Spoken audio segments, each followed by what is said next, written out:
Hello, good day from Daytona Beach, Embry-Riddle Worldwide headquarters, and we're excited to welcome you to another occurrence of Resilience Reimagined. In fact, the last occurrence of our 6-month series in emergency management leadership.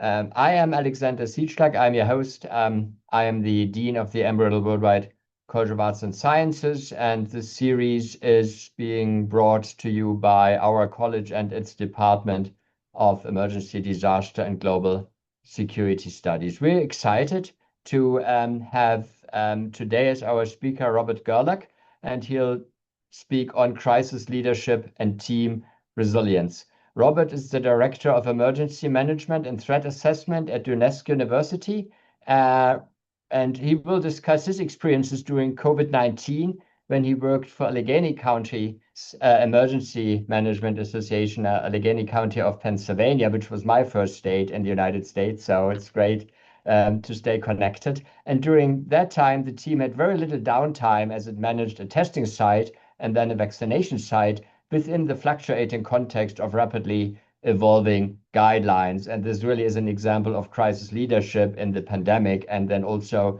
team resilience.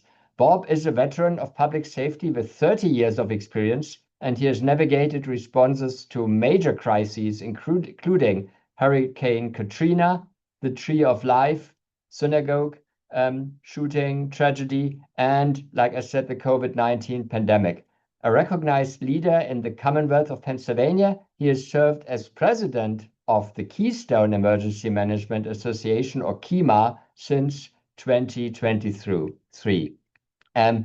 And we will proceed as usually. Bob will give his presentation, and then we'll set aside some time towards the end for live conversation. However, if anything comes up in between, you have any input or any questions, would like to register a question early, please feel free to use the chat. And also, we would appreciate brief introductions of yourselves in the chat so that we mutually know whom we are talking to. So with that, thank you so much, Bob, for agreeing to speak to us today and for providing this great finish for our 6-month emergency management leadership series. Once again, welcome. And with that, over to you. Well, as I said earlier, thank you for the invitation. I hope I do it justice and give your audience what your intention was for this presentation. But yeah, I'm going to discuss basically the team resilience. To give a little bit of backstory, this is based on my observations as boots on the ground. I was not part of the leadership for emergency management time, but now for my current Duquesne University, I'm leadership, and I do those lessons learned that I've learned from previous employment. But the main theme is for us to take care of our community, whether it's municipal, organizational, whatever. We need to sustain the team, and not just physically, but also mentally. Decisive leadership under this uncertainty, which I'll talk about with COVID-19, relies entirely on psychological and physical stamina of your team that's executing your mission. So, you got to put your people first and make sure that they have what they need, not just to do the job, but also to be able to continue doing the job. So the reality of the high stakes in this uncertainty started for Allegheny County. And to give some location, Allegheny County is the county the city of Pittsburgh is located in southwestern Pennsylvania. In the spring of 2020 is when we got our first case here in Allegheny County. I remember it was a weekend. I was teaching a class a few counties away when I received the message that we're opening the EOC and report to the Emergency Operations Center. But there were several factors that created a large physical and mental strain on us and the staff, and it was our leadership, both from the organization or Allegheny County Emergency Services and Division of Emergency Management, but also from the county leadership itself. First of all, is the uncertainty of the pandemic. This was a novel disease. We had ideas, but it did not behave as we planned from stuff as we did plans from H1N1, Ebola, other pandemics from the past. It behaved differently. The ever-changing conditions and requirements really created a lot of uncertainty. There's also frequent changes, whether it was in PPE use recommendations, social distancing, opening, closing of organizations, drove a lot of skepticism, but also created very polarized politicization, not just globally, but also locally. Then we also had other incidents going on. There was periods of civil unrest during the pandemic. We also had, I remember one time during we had a tornado actually go through the county during the pandemic. And we still had to manage our everyday events and emergencies while we were trying to manage this very large, uncertain event. Long hours of days, but also many days and weeks with limited or no downtime. There's also the fear of our own health. We couldn't always be the ones to say at home. We had to be in the field at times. So are we getting disease? But then also create if those that had family, fear of their family's health. Are they going to bring this novel, this COVID-19 back home, potentially infecting the family? Or for also, how are we or our staff doing these long hours with no downtime, but also caring for our family's dependents while managing this crisis? So that was really the high stakes of this uncertainty. Now, my role at the time for Allegheny County, my day-to-day role or my title was training and exercise coordinator. So I did the training and exercises for the county. But for events, planned and unplanned, I was the planning section chief. So I had to develop plans. And prior to cases even hitting Pennsylvania, but we knew it was going to, we started developing a CONOPS, or concept of operations, and continuity planning. And one of the tiered responses I had in there was eventually remote work. And I remember, and my old chief and I, we do joke about this to this day, is I was told, remove that from the plan. Allegheny County will never do remote work. So we traditionally, after that first case, had an in-person EOC, or Emergency Operations Center, with some social distancing. The EMA and the other county staff that had offices in the building were in their offices using Microsoft Teams, but the external organizations, whether they were external county organizations like Human Services or the Health Department or Public Works, were in the Emergency Operations Center, but they were spread out. After 1 week of this, we were told we're going 100% remote via Microsoft Teams. That's the platform Allegheny County uses. And we basically were building the airplane as we were flying it. One thing is, even though we were remote, EMA staff were assigned certain days where we would be in the building at least one day for just in case there were needs at the building. And this really is what propelled the hybrid and remote learning for the Emergency Management Agency and the Fire Academy. We started working it on COVID. We started this whole hybrid and learning approach, but this accelerated the process.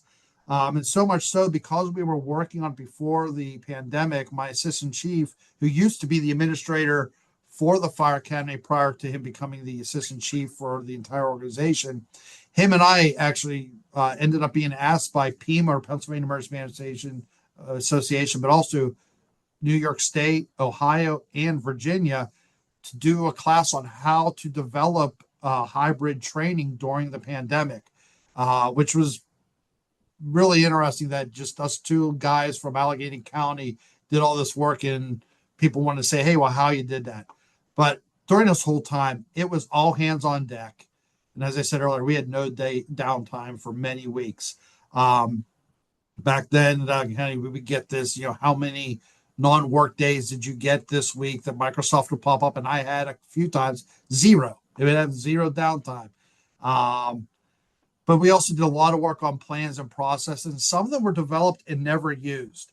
I did have at one point a planner from FEMA Region 3 assigned to me, and we drove around and we developed plans for two drive-in pods, whether they were going to be vaccination or testing, but vaccination sites, one in north and south.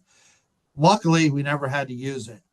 But then there were also PPE supply chain issues, whether it was distribution, validation and need, hoarding. How do we make sure we're doing the most with the little that we had? So, those were some issues. But one of the big things is true team resilience is not really about never bending under pressure. The pressure is going to make us bend, but it's about building that structure that can absorb the stress, adapt as needed in real time, recover without burning out your staff members. One phrase that was big then, and it was semper gumby, always be flexible. We had to figure out things to be able to move as conditions changed. Some things I think that helped us out as a team at Allegheny County was prior to COVID, as a group, we always ate lunch together at the same time at noon during the work week. At noon, we always met in the EMA. We had what we call the round table. We ate our lunch hour together, helped build out that camaraderie. But then also every Fridays, we would go external. We would go to a local restaurant or whatnot in that. And one of the nice things is the work talk rule. It was unofficial, but basically, once the food hit the table, work talk, unless it was an emergency, was not allowed, so that we can talk, team building, those type of things. We also built a family atmosphere, and you take in the good and the bad. Families have good and bad with that. But I think that helped us improve our focus on decision-making, operational morale, and just self-care during these high-stress times, making sure each of us were fine and doing those buddy checks. So that's really the introduction of where I'm going with. But, the next part is basically what we call leading under uncertainty. What we had in Pennsylvania was, it seemed like every Friday, what we called the Friday football, and things would change. And Friday afternoon, I think it was around 2 p.m., we'd get these operational whiplashes where at 2 p.m. on Friday, they would come out with new quarantine guidelines or business shutdown requirements or shifting any other criteria. And we were not given any pre-warning of what they would be to adapt. So as soon as this hit the public, we were finding out, and then the phones would start ringing. We would be getting asked whether it was emergency management, police departments, or from the local level, okay, well, how are we supposed to put this? We didn't have all the answers. So, how do you provide guidance when you don't? Well, the phones are ringing. They're asking for stuff. One thing was establishing an immediate triage protocol for information as we're getting information, but also going up the chain to the state. Okay, well, what's this? But acknowledging to those that are relying on you that, hey, it's unknown, but here's our clear, calm direction of what we know now. We're going to get you the right information once we get it. And the big thing goes, if you've ever taken a crisis communication or public information in a crisis, transparency beats the certainty. You're going to be uncertain. Don't wait to have that certainty. Be transparent that, hey, we don't have it. We're in the same boat. We got the information at the same time. We'll try to get in what we can. And be sympathetic to their needs. And hopefully that will get the personal touch. And emotional intelligence is key. Putting yourself into their place. So how do we sustain morale for the long haul? We moved from an acute crisis response to a grueling year-plus marathon with almost zero downtime, switching from testing sites to now vaccinations. One of the things that really helped, and it's not always just about money, but money is a factor when you have this. We were salaried staff, and the chief actually reached out to the county executive, county manager, says, hey, your salaried staff, the emergency management staff, is working 7 days a week, 10 to 12 hours. Can we get some type of overtime for them? And that's one thing we got. They kept track of the time we worked in addition to our 8 hours. And we got a little bit extra in our paychecks. That helped out. That made it a little bit worthwhile, because if they gave us just comp time, I'd probably still have comp time, and I don't work at Allegheny County anymore. Another thing, the Department of Human Services for Allegheny County worked with one of the hotels in the area and created what we called the Safe Haven Hotel. And that was for, then there was a specific spot for first responders. So if a first responder had COVID and tested positive and didn't want to go home to their family to infect them. But also, especially for like the emergency medical services folks that might not test positive, but they are out in the public all the time, or any first responders, police, firefighters, they didn't have to test positive. They could stay at this hotel to keep their family safe if they wanted to. So I think those were some things that they thought about the human aspect of how it's affecting us, the boots on the ground, to make us feel better and to help us with safety.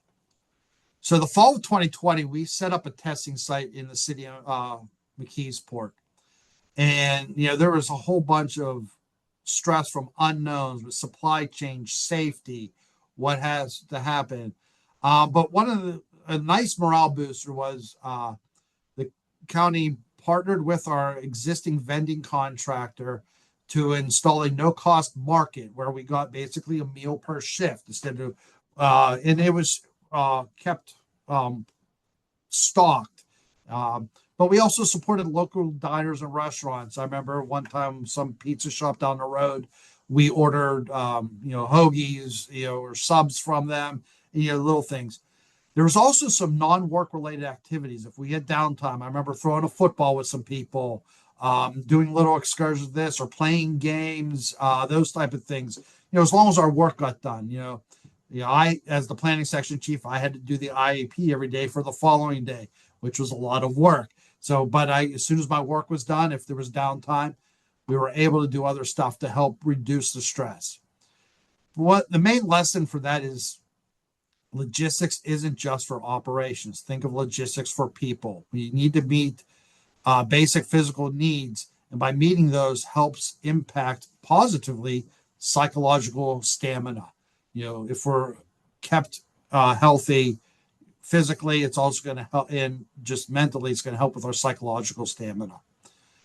So then after the testing sites, it was turned over to a third-party contractor, and they handled it. We had a little bit of downtime until spring of 2021, where we were asked by the Allegheny County Health Department to assist for 2 weeks, creating a vaccination site to assist them. They had a couple sites set up, but they just didn't have enough with the sheer demand. Those 2 weeks turned into over 2 months. As a paramedic, I'm still a certified paramedic in Pennsylvania. I did more IM injections than normal people get prior to COVID.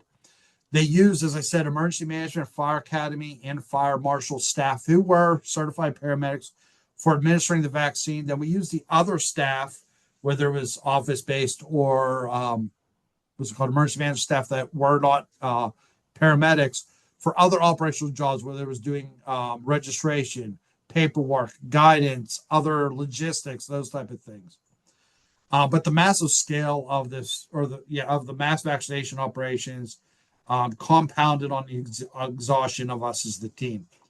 One of the things that I boast and I really take pride in, and I know my old chief does, is in that first week, we ended up vaccinating more people than all the county health department sites combined. And they had half the staff, or we had half the staff that they had. I was not part of the planning of the site, but I assisted with the operations. But those, the chief, assistant chief, the coordinator for emergency medical services, worked really good, and that model ran so efficiently that the county health department ended up using that model for their sites, and then other places that came on board to assist, whether it was, I believe, a few emergency medical services in the North Hills area combined together to create their own site. They actually did a site visit to ours and used that footprint for theirs and helped work with that. Some other things is we also use for our area of VOAD, or Voluntary Organization Active Disasters, which included the Red Cross. They were a big partner in this for helping providing lunches, but also additional staffing for clerical work, or just, the Walmart greeter types. People walk in, hey, how are you doing? Okay, go over here. Do you have an appointment, or those type of things? Also, during the vaccination site, we had Lent. And so every Friday, we were trying to support local fish fries from different places in the area, and basically injecting these moments of shared humanity, some humor, but also that local community connection, mostly the fish fries, but also the local restaurants, helped break the monotony, the grind during these high stress environment. So some of the ultimate takeaways, there's the vulnerability of the helpers, emergency managers, public safety officials, and leaders. We are hardwired to run toward the problem, put other people's first. When I talk about that, I think of a quote from Fred Rogers. Being that I'm from southwestern Pennsylvania, many of you might have watched him as a child, but it's a big fixture here. And he has a quote from when he says, "When I was a boy, I would see scary things in the news, and my mother would say to me, 'Look for the helpers. You'll always find people who are helping.'" And that's us, emergency managers, firefighters, police officers, emergency medical services, any of that. But the things we see, we hear, we end up carry every day, and it takes a toll. And now that's why it's very critical, in my opinion, to learn and recognize the signs of struggle, both in ourselves, but in our colleagues that are standing right next to us. I've also been a firefighter, and they talk about the red badge of courage, but that is a myth. Some people say reaching out for support shows weakness. Well, no, it is a vulnerability, reaching out for support. It's a strategic move so that you can stay in the game. Getting that support will help you, and that is, in my opinion, a sign of true strength, knowing when you need help and asking for it. Sustained high stress degrades mental and physical performance. So for us to be at our top for our community, we have to, understand our mental and physical performance and the stress. If one person on a team collapses, the entire team collapses. And if the team collapses, the response or the recovery collapses. So as an emergency management leader, you need to normalize the act of stepping away. Knowing your limits is not a weakness. It's an operational necessity. I need 5 minutes. I need an hour, whatever, and model that behavior as yourself as an emergency manager. Ask for help. Utilize mutual aid, whether it's a supporting agency or enforcing mandatory breaks. So some people might say, "Oh, I'm fine. I'm doing well." You might feel like it, but when you hit that wall, we got to get you before you hit the wall. So take a few moments. So resilience is built in the quiet moments between our chaos. It's not during the crisis. We need to work on this when we have that downtime. As a leader, you need to empower your staff to permission to say, "I need a break." As I said earlier, in order for us to deliver our best service to our communities when they are at their worst, we need to ensure our teams are at their best. So self-care starts with that awareness. How do you cope with stress? How are the stresses of the job impacting your sleep, your eating habits or nutrition, then which also impacts your physical health? How do the difficulties of the job how are they impacting your relationships and social interactions? Are people staying away from you that normally don't because? So basically, you need to take the steps to ensure you're engaging in proper self-care long before these behaviors become your norm, and especially before you start to struggle and down the drain with things. And it requires proactive effort on your part. And making these small positive changes over time can have significant differences over your team, how they respond, but also your career and how you respond. So that's pretty much my presentation that I've covered. I'm willing to answer any question, but I'll turn it back over to Alexander if he has anything. Well, wonderful. Thank you. That was a fantastic overview, and I'm sure it triggered quite a few of questions or comments or interest in sharing experiences. Because I know some on the call have a similar background in EM or emergency preparedness also. So who would like to be first?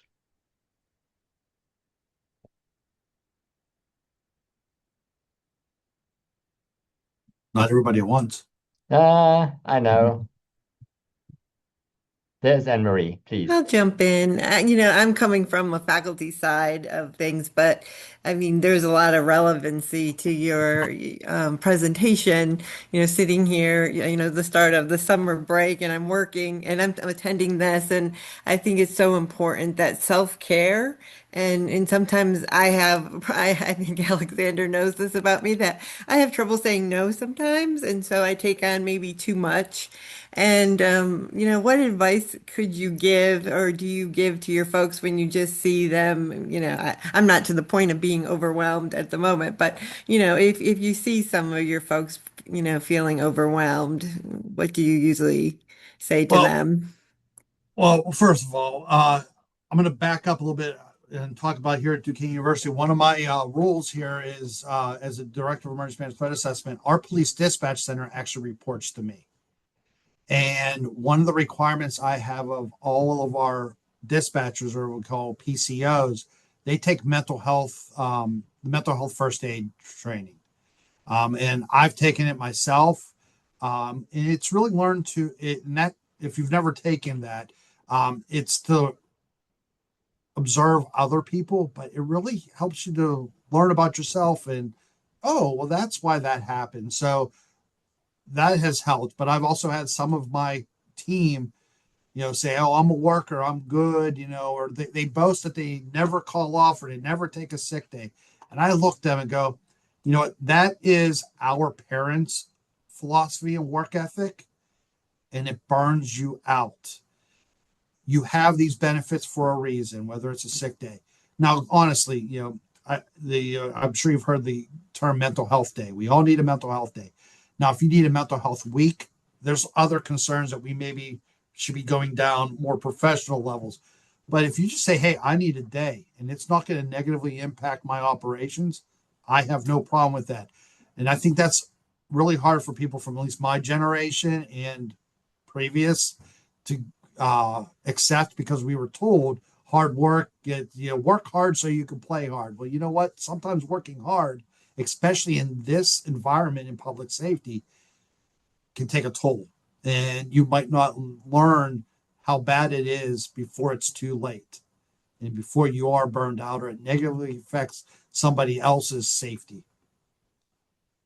Yeah, thanks for that. I can honestly say that my work ethic came from my family. I grew up on a farm and it was just like you worked hard so that you could work less hard. It was never about taking a vacation or a break or anything. And so that just carries on with me. So I always have to remind myself, okay, it's okay to go read a book or, it's okay to do something else. I was the same way prior, where I would work full time as a paramedic, but I was working part time as a dispatcher somewhere and part time as a firefighter somewhere, and basically never had days off. And I was also a volunteer firefighter and stuff like that. And it probably got close to burning me out. It took a while, and it's a learned changing any behavior takes time. It's a whole culture change. I think I am better, but I can always still do improvement of being more of a delegator and saying, I don't have to do everything. I have people that can do that for me. I don't have to be a micromanager and those type of things. So it's a learned behavior also, because you're changing your own wiring. Thank you. Thanks, Anne-Marie. Anybody else? I can't believe that nobody has input or questions. Or even yeah, go ahead, Bob. I would say, or even their own experience, if it was similar or Exactly. different than what we had here in Allegheny County. Was there any similarities or anything that maybe I can learn from how you handled things in your area that was different than what we did, but still was a positive outcome? Yeah, okay, great. Kathleen Tipton, question. What were some of the mistakes in the response? Because I believe there were, at least as you look back on it, there probably, but knowing the bigger context, something maybe not mistake, but errors or optimal. I know you need to move fast with, based on incomplete information, but for the purpose of this, if we can take it with a grain of salt. So, what were some of the mistakes in the response that you learned from? Really, most of the I don't want to say mistakes. I just think it was operational errors were not under Mm. our control. As I mentioned earlier, the state would do a briefing on Friday at 2 p.m. before we can get any information and those type of things. So, and they didn't give pre-guidance to the county and the local level so that we can provide the guidance of what did they mean by that statement and those type of things. Um, One of the biggest things is in communication, especially crisis communications, having that information and getting the right information, the right people at the right time. But you also needed to let us know so we can make the right decisions too. That's the 4 R's of public information. Well, we got to be able to make the right decision, and I think they left that out. I know one of the things that our county executive at the time did on his briefings was to say, okay, here's what we are being told. Here's what our county health department is putting in place. And then they would bring the director of the health department to then also do her information so that people had the information. And the nice thing with the county is they use Microsoft Teams in the town hall format, so questions can go back and forth. So the PIO, you would hear her in the background reading questions from the chat, where unfortunately from the state level, and I understand the state level has a lot more people watching, it was one-way directional, where the county at least had that two-way direction. This is interesting. So enabling communication technology, but so enabling tools. Did you also use these tools? Did you use social media to engage with the public, to answer questions, or to then also engage with the broader team, maybe volunteers you were bringing on board? So did you use any social media assets there as well? Oh, at the time, the way the county was with the counties at that time, all public information went through the county executive's PIO. So Allegheny County Emergency Services now has its own PIO. We have a different county executive, so a whole different change of thoughts and processes. So we had to rely on the counties. Now we had a good relationship with it, but they would put out as much information they could with infographics and stuff like that for, hey, this is what social distancing is. This is when places are open and closed and that type of stuff. So social media was used. Same with websites. I know the county health department's website would actually had a separate tab that pulled up the dashboard, so people knew where the hot spots were, which municipalities. And that's one thing that we did, and that was one of my responsibilities. We did a situations report, or sit rep, which actually started out early on in the pandemic, was twice a day. Then as things got, it was daily, then weekly, then monthly, and finally I didn't have to do it anymore. But we would have how many cases in the last 24, how many are cumulative. We would have which municipalities on a heat map of whatever threshold or that, okay, this, then, they had different colors. We'd also put on there who had emergency declarations, who didn't, when it was expiring, guidance from the county health department, guidance from human services, and those type of things. So we did situation reports also that went out to all the emergency services people in the entire county, fire, police, EMS. Oh, that's interesting. And then also, Stephen and Olivia, Bob's question was, do you have own experiences at the intersection of crisis response and team resilience that you would like to share? So we welcome that as well. And Olivia, thank you for your input. Olivia was recently at a conference where a Snapchat map has been discussed to have become very popular to gather situational data from the public and to also aggregate multiple viewpoints during a response. So that's interesting. Yeah, I was going to say about the Snapchat, they do have that nice heat map, which I used during the Tree of Life. We were able to use to get pictures. We could see where pockets of where the most people were doing their snaps and grabbing those pictures and stuff that may or may not have made it into evidence. I don't know. So that's not COVID related. But I mean, yeah, the Snapchat social media is a whole, and it changes so much, is a whole nother specialty that I know the University of Hawaii's National Domestic Preparedness Consortium, or their training center, has, unfortunately, you don't go to Hawaii, they come to you, but they have a few social media classes that you can have on your site. I've attended a few of them. Yeah, and Kathleen, also thank you for sharing. Kathleen says, I lived in Houston during Hurricane Harvey, and people were using social media to relay text messages for getting help in flooded areas. So that has been an evolving use of social media as well. But Krista, you have your hand up. I did. Thank you. One of the things that I'd say was really valuable, I work for a utility, and when Helene hit, we had to set up, we switch our roles over to our storm mode. And within that time, it was similar to what you were saying, where we were kind of building the plane as we flew it. That we did. I'm part of the base camp logistics, so we deployed over 600 folks to different base camps across our regions. And I would say one of the most impactful things was the ability to, we had someone from HR come and say, hey, if you are noticing any type of burnout or things like that at your sites, we can send a therapist to come over there and be available for folks that are on there. So linemen, anybody running the base camps, things of that nature. And so what usually is generally like a 2-week situation for us max turned into something that was like 4 to 6 weeks, where they're living on these base camps, and you could just see the burnout. And some of the most positive feedback we got was, you just don't expect generally like big burly men to want to go and sit and talk about their feelings, but it was such a positive reaction where people were able to go in and just really have those conversations and kind of blow off some of that steam and get steps and tools to how to improve and things that they could utilize. And we were very surprised to see the outreach, and folks even came back asking if they could speak to some of those same people. So that was one of the big main positives from that situation.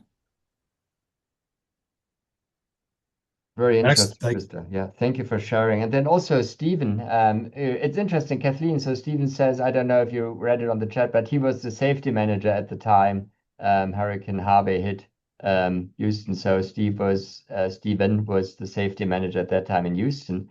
And he is also preparing a presentation that he's going to give in a few weeks on his experiences with the hurricane and floods during his tenure. Do you have any, since we have you, Stephen, would you like to type or take the mic and share some of your takeaways of how, that extended or even poly-crisis response, a hurricane during a pandemic, on the one hand, right? And on the other hand, what can you do rebuilding response at sea, if you will, and then integrate and build team resilience. Obviously, the best possible way, the foundation for resilience have been established before, but every crisis is different. So probably standard training will only take you so far. So along the above lines, Stephen, anything you would like to share? One thing that I would touch on, and I'm sure Robert has experienced this in Allegheny County. I'm kind of familiar with it in Pittsburgh.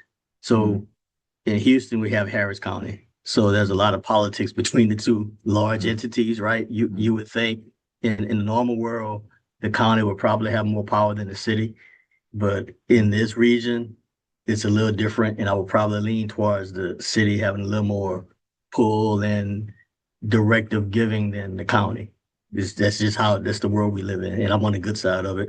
One of the challenges that I've experienced, so keep in mind, I'm no longer in that particular position, but during Harvey, Ike, and a whole bunch of floods, I was actually the safety manager. So whenever we're called upon in an emergency, we fall into that structure where I'm the safety officer for the city. The challenge that I had and my team had wasn't that we weren't prepared, because we had experience, we had the training.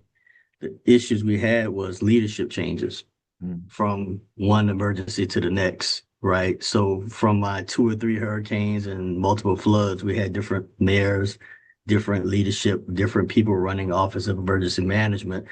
and not all of them are trained the way that they should. Not all of them value safety, and I'm a safety person. So I'll give you this quick example without taking over. For, if I'm not mistaken, not Harvey, that was a hurricane between Ike and Harvey. I can't think of what it was, but safety was utilized in the correct way, where we function as occupational safety to make sure that our City of Houston employees were safe as they were in that recovery phase, right, of a hurricane. The last hurricane that we had, we were relegated to moving boxes around, literally. We served no safety function. The person that they put in place to be the safety officer had no safety experience. It was just a friend of the person running the OEM at the time. It was actually an environmental person, right? So it had no clue about safety, but the safety leadership and the safety team was out in logistics. So again, it just changes from your leadership, and you can't question it during an emergency, right? You just got to go with the flow, and then you bring it up when you do your tabletop and your hot wash and whatnot. But those are just some of the real life examples that I've had. Preparedness, we're ready. Is just everyone has to be on the same page, but you got to have people at the top that know what they're doing, that have experience, as well as those that follow. Thank you, Stephen, for sharing, and very, very important. And then also, I now go with the flow and then do the hot wash later. But then also misses can already have happened, right? If the experience isn't there in the field as it's needed. Bob, would you like to react to Stephen's experience? Oh, I'm afraid you're still muted. Yes. Sorry about that. You think No. after COVID and everything, we'd be over this stuff, and with how much we used about that. Not too much really to add. I understand the dynamics he's saying. Pennsylvania being a Commonwealth, we don't have unincorporated land. Every square inch belongs to a local municipality. The county is more of a support entity. Everything starts and ends local. So we have that level below the county for a local level, which is a city, borough, township, that they are the ones that own the event, the incident. The county, there's only like a couple things that statutorily Allegheny County Emergency Services has, which hazmat calls the hazmat team, but also investigation of fires. Other than the city of Pittsburgh, because of their class of county, they're required to have their own fire investigators. So we've had the same thing. Luckily, relationships is emergency management is all about relationships, and having that relationship not only with the city and the municipalities, but also with your elected officials. Having that relationship so that they know when. My chief would say something that maybe was against or not completely aligned with what the county executive thought, but they had that relationship that at least they would acknowledge that difference. So having those, luckily during COVID, we really didn't have to interact with the federal side of things, only the state. And Pennsylvania, FEMA, Pennsylvania Emergency Management, they actually have the headquarters in Harrisburg, but the state's set up into 3, Western, Central, and Eastern area. So basically, Allegheny County doesn't interface directly with headquarters. They do with the Western area, which is, so we have that relationship. I do personally the Western area director very well, and many of the staff up there. We had that relationship. So having that pre-relationship made that, okay, when we need some questions answered from what the governor just said, that's who we talked to, and they realized the same problems that we had. So the dynamics were similar to what Dr. Gilroy said, but obviously there's some slight difference. But again, I preach emergency management is 98% relationships, 2% you got to have some luck. Yes, please, Stephen. And so one thing Bob. I will say for COVID, we were on top of our game for COVID. The relationship was great between the Houston Health Department and Harris County Health. And I think a big reason for that is because of our location with our medical center, the University of Texas and Texas A&M. So we got a lot of information firsthand and before other areas in the United States. But the one thing that I'm proud of is the relationship. We saw it at its best. We saw it politics getting away for other events, but for COVID, it was spot on. Going back a couple of years now, but if I'm not mistaken, the lead went to Houston Health Department, right? But every meeting that we had, that safety was included with risk management, Harris County, the state to a degree, all of the hospital representatives were all in those meetings to make sure that information was verified, information was accurate, and it went out in a sync way. So whatever message the city of Houston was getting, Harris County was getting in all of the surrounding areas. So one thing I would say, COVID kind of put everybody together to say, hey, we got to be on the same page because this is serious. One of the things I just saw come up in the chat that says risk management into your emergency management conversations. One of the things I added here at Duquesne University, my emergency management team, we have our EUC manager. And those of you that know NIMS or ICS, you have the command staff of your PIO, your liaison, and your safety officer. We actually added a risk management advisor that is part of the command staff that basically myself as a EUC manager would help advising me on risk management stuff. And that's one thing we added that could help, something to think about. And it's separate from safety. So safety is basically our environmental health and safety office is handling the safety stuff. And risk management is more of our legal affairs department is handling that. So they're separate advising things, but they work together very well too. Very interesting. Go ahead. Very interesting models discussed and exchanged here. That very, very good. Yeah, Bob, go ahead, please. I didn't want to interrupt you. No, you basically said the same thing I was about to say. So it's... Okay. Thank you. I'm looking up in the chat. There was a thing about leaders, no experience. One of the things I think that helped us out in Allegheny County was prior to COVID. I think I started in 2017. Quarterly, we were holding. There's a FEMA class called ICS Overview for Senior and Elected Officials, or G402, and I was holding that quarterly. And we had a lot of good takers pretty much after every election. When they got new people in, their emergency managers were pushed into the class. And I think that definitely helped. So they had some basic understanding of what emergency management was, what their people were doing, so that they knew to help stay out and help support those type of things. Thank you, Bob. That's great, because I was just going to ask, and you answered it, what would be your recommendation or the model that you are using like for education, right? Where does education come in and training for team resilience and crisis response? But you just said that, so very good. Thank you. Anything or anybody else? Yeah, and thank you for supporting the relevance of risk management here and putting it in the risk management context, our discussion here. So Jean and others, Olivia, thank you for sharing your experience. Oh, and Olivia just took the ICS, the FEMA class, very good.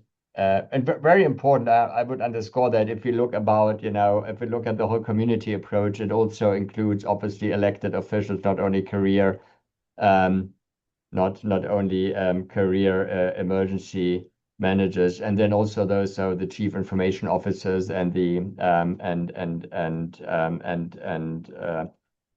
public affairs officers or public relations officers. Very, very good to have that comprehensive approach to prepare to train the whole community. And this is interesting that your model is to really use an existing, because it comes from the national frameworks, use the ICS course and then send everybody through it. That's a good model that also saves resources, and then it also helps with cross coordination if needed, because that's what what the EMI courses are about at the end of the day. Nice. Anything else? Any additions? So we are approaching the hour. I don't want to unnecessarily keep you. This has become a lively conversation and also exchange of experience. So I appreciate that. That's a wonderful culminating experience. Olivia, okay, very good. So we'll wait for you. That's a wonderful culminating experience for our 6-month emergency management leadership series here. So that is exciting.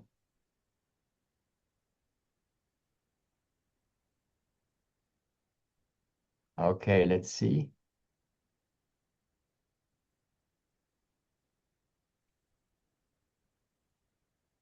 I definitely agree with that. Empowering your team members to make decisions, giving them the guidelines and trusting them. You hired them for their expertise. You know, you don't have to pigeonhole every little part of their stuff. Yeah.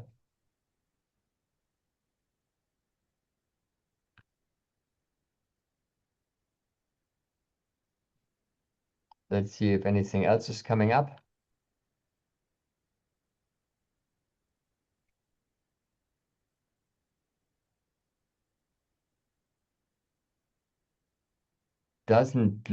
Oh, here. Okay.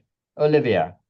Empowerment of team members was particularly important during COVID as more people had to isolate, and with the ever-changing nature of the situation as new details emerge. So empowerment very important. So that, and then there's also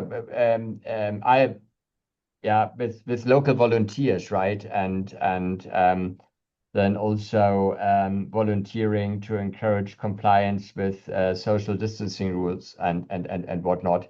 So I believe that volunteer empowerment and was played an important role with all community efforts and education for awareness.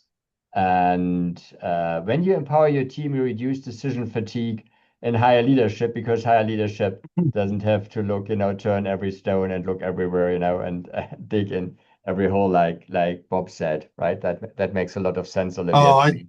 Yeah, definitely. If my leadership, chief assistant, chief division manager, didn't empower us, the boots on the ground, to make certain decisions independently, they would have been fatigued beyond belief. Because there were 6 of us that were the EMA staff. So all the stuff that we were handling, our responsibilities, if they had to handle those, it'd be on fatigue. It'd be definitely burnout. So that's already a great summary, I believe, for our purposes here, closing out the 6-month emergency management leadership series within Resilience Reimagined, the Dean's distinguished speaker series of the Embry-Riddle Worldwide College of Arts and Sciences. I think we can leave it at that.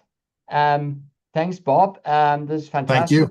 Yeah, no, thank you, really, and you're most welcome.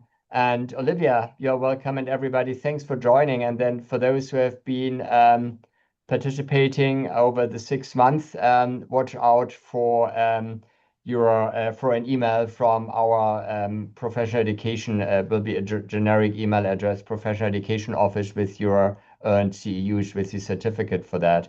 Resilience Reimagined will go into a summer break, and we'll look forward to being back in early fall.